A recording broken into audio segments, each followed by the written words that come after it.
As drama serial इंतहा के next आने वाले एपिसोड में आप देखेंगे कि जब नौशीन और सज्जर बहुत ही ज्यादा बातें सुनाएंगे रूसा को, तो इस पर कहेगा अहमद के क्या हो गया आप लोगों को, पहले क्या अस्मा आंटी, नवीद भाई सब लोग कम हैं जो अब आप लोग भी शुरू हो गए हैं, आप लोगों को तो इनकी मजबूरी समझनी चाहिए। इस पर नौशीन कहेगी कि बिल्कुल ठीक कह रहा है अहमद। सज्जर आखिर तुझे क्या हो गया, किस तरह से तू इससे बात कर रही है, तू इधर आ साइड पे, मैं तुझे समझाती हूँ कि क्या किस तरह से बात करनी है अरूसा के साथ, तुझे समझ क्यों नहीं आती। इस पर कहेगी सजल कि आप क्या कह रही हैं। इस पर नौशीन जब सजल को साइड पे लेके जाएगी और कहेगी कि सजल समझ पागल, अब यही तो हमारे काम आएगी, तू देख तो जरा किस तरीके से अब हम इसको अपना मोहरा बनाकर इस्तेमाल करेंगे उन लोगों के खिलाफ, क्योंकि तू तो जानती है ना कि इसको पता है कि वो सब तो इसको किसी भी सूरत कबूल करने वाले नहीं, सब लोग इसके खिलाफ है, बस इसी वजह से अब हमें मौके का फायदा उठाना है और इसको अब इस्तेमाल करना है और सब भी इसकी मुट्ठी में है, इसी तरीके से हम अपने कारोबार में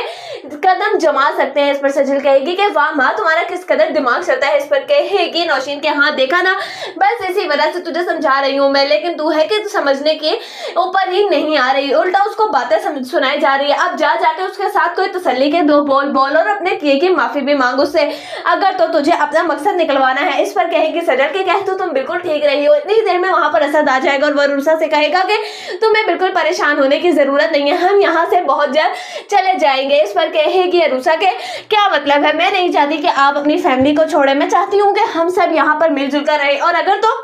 आपकी फैमिली मुझे कबूल करने के लिए तैयार नहीं तो मैं तो कहती हूँ कि आप मुझे मेरे घर वापस छोड़ आए। इस पर कहेगा असद के कौन सा घर, वो घर जहाँ पर तुम महफूज नहीं हो, मेरे होते हुए भी तुम वहां पर रहोगी तो मेरा क्या फायदा होगा, तुम इसी घर में रहोगी मेरे साथ, और अगर तो तुम्हें वहां जाना है तो मैं तुम्हारे साथ जाऊंगा। जब कहेगा असद अपनी माँ से जाके कि मैं यहाँ से अरूसा को लेकर जा रहा हूँ, तो इस पर नवीद कहेगा कि हाँ जाओ, तुम्हें वैसे भी यहाँ पर कोई रोकने वाला नहीं, इतनी ही देर में अस्मा की तबीयत खराब हो जाएगी। और वो कहेगी कि नवीद बेटा रोक लो असद को, क्योंकि मैं तुम लोगों को इस तरीके से बिखरते हुए नहीं देख सकती, मेरे पास इतना हौसला और हिम्मत नहीं है। तुम क्या चाहते हो कि तुम्हारे बाप की तरह मैं भी तुम लोगों को छोड़कर हमेशा